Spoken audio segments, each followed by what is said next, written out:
And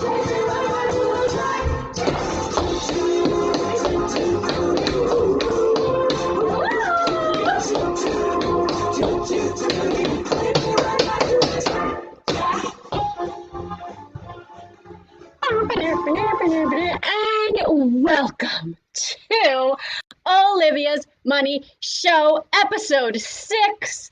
And we are talking about top hats.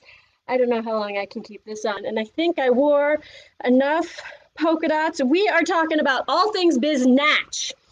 Business. How do you feel about the word business? Why would you ever care about business? Are you a business owner? Whoosh. All that in 7 to 12 minutes is possible. You might hit all that. So I work with a lot of business owners, and most of this episode is about fun new ways to have a new perspective about the nature of business.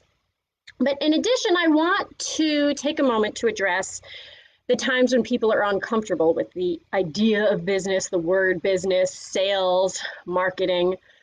This is something a lot of people talk about, like feeling not aligned for them. So sometimes people delineate between big business, small business, one as good and virtuous, the other maybe not so much in the same way in many people's minds. And maybe this has always been the case. I'll need to do more of my history research, but there seems to be a real growing sense of distrust of the word business. I mean, I do know the history of Mr. Barnum. Maybe you guys saw that big blockbuster. I have no idea what that circus movie is called, but when circus people watch it, it is very funny because there are a lot of moves that actually are impossible. They're just because of the way they cut the videos. It's not realistic, but that's boring and that's ruining the fun. Forget I said that. But my point is, P.T. Barnum was really the beginning of who needed to see an elephant, but he created this need. Oh, here's this amazing elephant. You should pay me money so you can see it. Whereas nobody ever had that idea of, I need to see an elephant before I die. And so people who were having trouble buying enough food for their families were buying tickets to see elephants. So I'm sure that there were bad tastes in people's mouths about business before then, but there's a lot to be said for what P.T. Barnum did and changed in the business world. But that's a whole other thesis from college. This growing sense of distrust and judgments about the tax system and how it relates to business finances. So I'm not commenting this afternoon, evening about the value of the U.S. tax system right now. That if you have strong feelings about it, yes, lobby, knock on people's doors, get out the vote, one way or the other. But what I want to point out is that those same advantages that P.T. Barnum had, that big businesses enjoy, many of them are available to people running businesses from home, people who have small businesses, mom and pop shops. There are a lot. I mean, my point is the US government really likes businesses and people to have businesses, and it's very encouraging of business for many levels of reasons that I'm not going into now. But to become aware, because our thoughts are so powerful, that when we are disparaging about a certain kind of business, to realize those are the same structures that are in place that help the kind of businesses that maybe you are more comfortable supporting. So to realize it's not black and white. And my encouragement is to examine those quick judgments and look at more of the nuances of how the system, in what ways the system does serve society and does serve people. Hopefully I'm not being too vague. I'm wearing polka dots. I'll just pretend I'm dizzy, and that's why, if I am. So these feelings about business, or the talk about business in general, comes up a lot, because often when people are working to find more money in their wallets, in their monthly plan, for things that they want to do, for savings, for their kids, for whatever the infinite reasons are, it's not always the best advice to tighten your belt. So there are a lot of ways that end up, once people relax into the idea of business, that end up being pretty easy as a way to bring in at least a little bit more income. So the discussion of business, yes, I work with business owners who are already in business, but when I work with families and people in their personal finances, this idea of business and how people are noticing in their viscera, is that how you say it? How they're reacting to this feeling of marketing and sales, it comes up a lot because that's often a root of some belief that can shift, that will help serve that person more and help them grow and evolve. So if you don't already think of yourself as a business person, this episode might be a shift in how you think about your community, how you think about the businesses around you. And if you already have a business, we're going to talk about different ways of, in the moments when you might feel jaded, different ways of regrounding and rooting in your why. A lot of people talk about your big why. Not everyone that comes to me, am I going to suggest to them that they start a business. But for a lot of people, if that ends up being something that could be very helpful, it's usually a lot easier and actually way more impactful than they could imagine, than not just for themselves, but also for their communities, their loved ones, people around them. So I work with a lot of artists. A lot of artists have done direct marketing or multi-level marketing, and some of them have enjoyed it. A lot of them have gotten really sour on it because often huge paydays are promised that aren't always seen for everyday actor and dancer. But where companies like this, I don't write them off at all. I'm just sort of saying this as a place, not really a placeholder, but just I want to make sure it doesn't go unsaid. Because it's a multi-level marketing is another area where it's easy to just have it written off. But where companies like doTERRA and Cutco, and I'm not thinking of other ones right now, really shine is for people bringing in just a bit more. So you'll hear later about the impact of bringing in a little bit more money and how that can change a person's day-to-day, their week, their year, their month, their decade, is to every month just have that little bit more. It's also really eye-opening, even if you're doing one of these direct marketing and it is a smaller portion of your time that you're investing in and a smaller paycheck each month. It's really eye-opening to enter these communities and make yourself with other people who are willing to think of themselves as business people. So for a lot of artists, that can be an amazing environment of self-reflection and just having, again, a new perspective, a different starting point for people who are interested in building wealth. So sometimes it's eye-opening in that way. Aside from that kind of business, a common tightness that comes up for artists. I didn't even mention the fact that I just tap danced. Last week Nana said I should tap dance, and I just realized I just sat down and started talking as if I hadn't. I completely forgot that I had just tap danced. So now I have mentioned it, and I don't have anything to say about it. I did what she said. Check off the list. Artists often are uncomfortable considering their craft as a transactional offering. Sometimes there can be this feeling of, I don't mean this in a disparaging way, because sometimes it's used disparagingly, a preciousness, wanting to protect a sacredness. Ooh, that's a little more alive for me. Yeah, a sacredness of this creative flow and this creative process that you have, that is sometimes hard for artists to meld with the idea of transaction and business.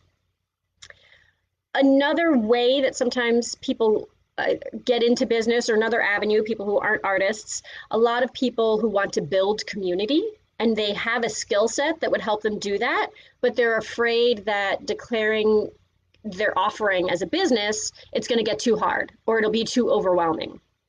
So I have a lot of clients who are really great at stuff. They're the person their neighbors always call, and they would never think to charge for their services, yet they are not yet themselves at a place where they're as financially solvent as they want to be.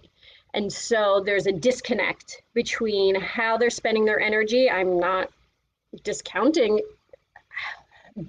contributing to your community, your energy and your love without having people pay for it. But sometimes it's very clear that people would be happy to help you in exchange for helping them. And sometimes offering a service for a price is exactly how that person can help you. And I also want to touch on hobbies because there's really important place for hobbies. Something that you do for the love of it, that you have no obligation to. You do it for yourself. Maybe you do it as gifts. Maybe it's the way you connect with your friends and your loved ones. Crafts is always sort of the go-to place for hobbies, but skiing is a hobby. For me now, flying trapeze is a hobby. So any kind of that art, even when it's performing, using it as a hobby. I'm not going to say, oh, if you like skiing, you should go buy a mountain and deforest some slope thingies and go down it and start a ski mountain. Bringing that up, I thought that I could hold it in and not have it, my cough erupt.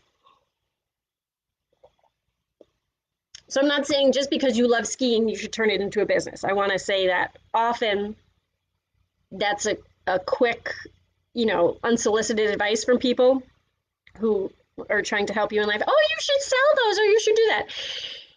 If it is feeding you and nourishing you to engage in your hobby, great. That's wonderful. So then there's the other side of it of when and why and how do people make that shift from hobby to business. So sometimes it's exactly that the cost of continuing it is higher than your means at the time allow for you to continue it without monetizing it. So many people I knew who loved skiing, they became ski instructors. That's honestly what happened with me for trapeze. I wasn't able to afford coaching at the time, and so I put myself in that circumstance. I became a trapeze teacher so that I had access to the rig, and really talented people would come by, other teachers, and I would learn from them. So that was part of the path of that trapeze hobby then becoming a job, not the performing of it, but the teaching of it. And then it's a good example, actually, of how there's often a real evolution in terms of business and how businesses develop and how they serve you. Because when a business doesn't serve you, I'm hoping that you'll take the time to reevaluate. Another shift about hobbies to business is what kind of reach do you want? I mean, if you're in the I don't know how skiing became my example. I do not, I have skied down my driveway, but I do not ski. If you are on the ski slope and you realize all of your friends and family are always like, oh, will you help my friend? They're stuck on this thing. I don't know if there's a thing you can get stuck on in your skiing technique. And you realize you have a really unique perspective on skiing, and you want to have a different kind of reach than just the people who happen to know you, then you could have that kind of side business of, well, yeah, send me videos of you skiing and I'll give you tips and I'll coach you online. I don't know if that's possible. I'm not yet a ski aficionado. No. So I want to share two stories with you, and then I'm going to end the live and go back to tap dancing. In terms of when this idea of business comes up and people asking themselves what's important to them about business and how they want to interact with the world.